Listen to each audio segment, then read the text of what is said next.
مگر اب سوال یہ ہے، آپ جا تو نبی پاک کے پاس رہے تھے، مگر قرآن نے کیا کہا تھا؟ میں نے آپ کو ایک بات یاد کرائی تھی، میں دوبارہ وہ آیت پڑھوں گا تاکہ ایک بہت اہم کانسیپٹ کلیئر ہو جائے۔ اللہ نے یہ نہیں فرمایا جو رسول کے پاس جائے، اللہ نے کیا فرمایا؟ وَمَن يَخْرُجْ مِن بَيْتِهِ مُهَاجِرًا إِلَى اللَّهِ وَرَسُولِهِ، قرآن نے کیا کہا؟ اور جو اپنے گھر سے اللہ اور رسول کی طرف ہجرت کرتا ہے، یہ تو رسول کی طرف جا رہے تھے، اللہ کی طرف تو نہیں جا رہے تھے، یہ تو نبی پاک کے پاس مدینے جا رہے تھے۔ تو پتہ کیا چلا قرآن کی اس آیت سے اور اس پورے واقعے سے کہ اللہ کے رسول کا در دراصل رب کا در ہے، ان کی اطاعت رب کی اطاعت ہے، یہ راضی ہوتے ہیں تو رب راضی ہو جاتا ہے۔ سبحان اللہ، یہی بات اعلیٰ حضرت امام اہل سنت نے لکھی، بخدا خدا کا یہی ہے در، نہیں اور کوئی مفر مکر، جو وہاں سے ہو یہیں آ کے ہو، جو یہاں نہیں تو وہاں نہیں، کیونکہ اللہ نے اپنے حبیب علیہ الصلوۃ والسلام کی رضا کو اپنی رضا قرار دیا۔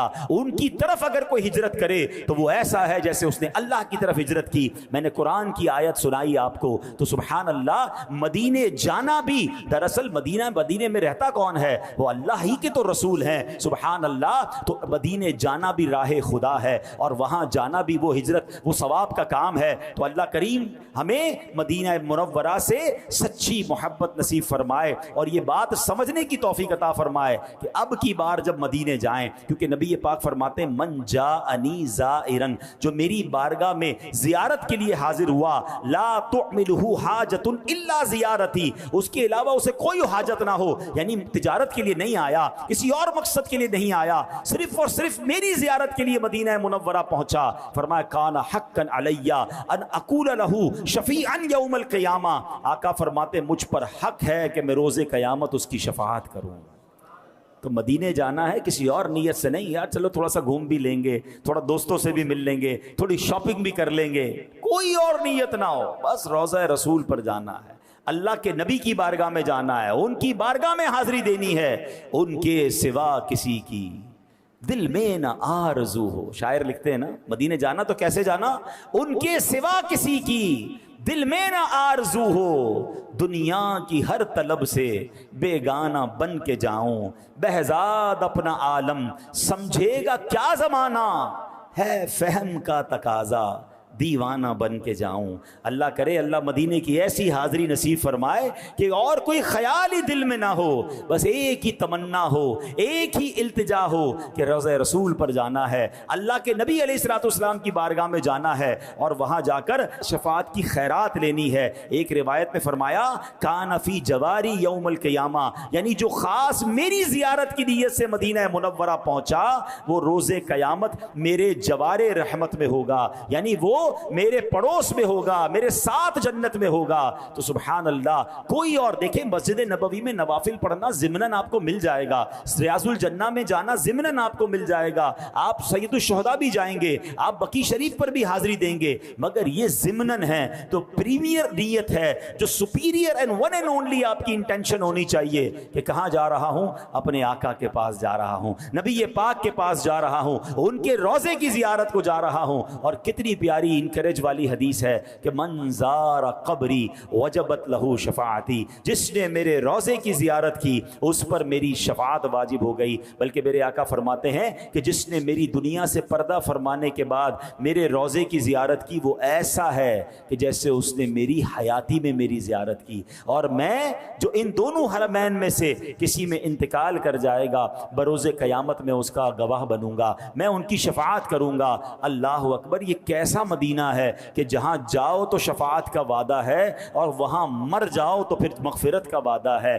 پھر شفاعت کا وعدہ ہے۔ تو سبحان اللہ، طیبہ میں مر کے ٹھنڈے چلے جاؤ آنکھیں بند، سیدھی سڑک یہ شہر شفاعت نگر کی ہے۔ تو اللہ کریم ہمیں مدینہ منورہ سے سچی اور پکی محبت نصیب فرمائے، اور ہمیں یہ بات آج سیکھنے کو ملی کہ ہمیں اپنے شوق کو بڑھانا ہے۔ دیکھو یہ مدینہ عام شہر نہیں ہے، یہ نصیب والوں کو آپ کو سفر ملا ہے، جیسے جی چاہے جہاں میں گھوم پھر، جیسے جی چاہے جہاں میں گھوم پھر، پر یہ مدینہ ہے یہاں آہستہ چل، یہ فرشتوں کے درمیان کی جگہ ہے۔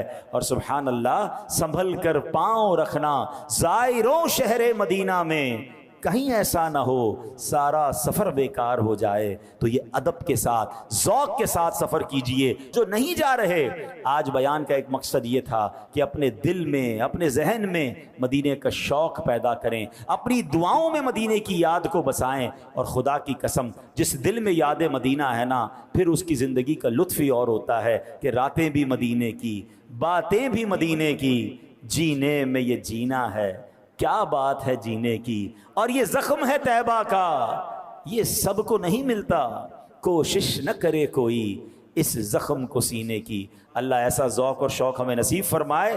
سبحان اللہ۔ دوستو، مدینے کی حاضری کی طلب رکھنے والوں کے لیے یہ بہت ہی اعلیٰ اور عمدہ بیان تھا۔ اللہ پاک سے دعا ہے کہ اللہ تعالی ہمیں بار بار مدینے کی حاضری نصیب فرمائے، روضہ رسول صلی اللہ علیہ وآلہ وسلم کی حاضری، اور حضور صلی اللہ علیہ وآلہ وسلم اور ان کے دو ساتھی حضرت ابو بکر اور عمر رضی اللہ تعالی عنہما کو سلام پیش کرنے کی سعادت بھی نصیب فرمائے۔ دوستو، یہ ویڈیو، یہ بیان آپ کو کیسا لگا ضرور بتائیے گا۔ اگر پسند آیا ہے تو اسے دوسروں تک پہنچائیے گا، لائک کیجئے گا، شیئر کیجئے گا، اور مزید اس طرح کے خوبصورت بیانات اور ویڈیو پانے کے لیے، اسلامک باتیں سیکھنے اور سننے کے لیے چینل کو سبسکرائب کر کے ہمارے ساتھ جڑے رہیں۔ ملتے ہیں کسی اور ویڈیو میں، تب تک اپنا خیال رکھیں۔ خدا حافظ۔ السلام علیکم ورحمۃ اللہ۔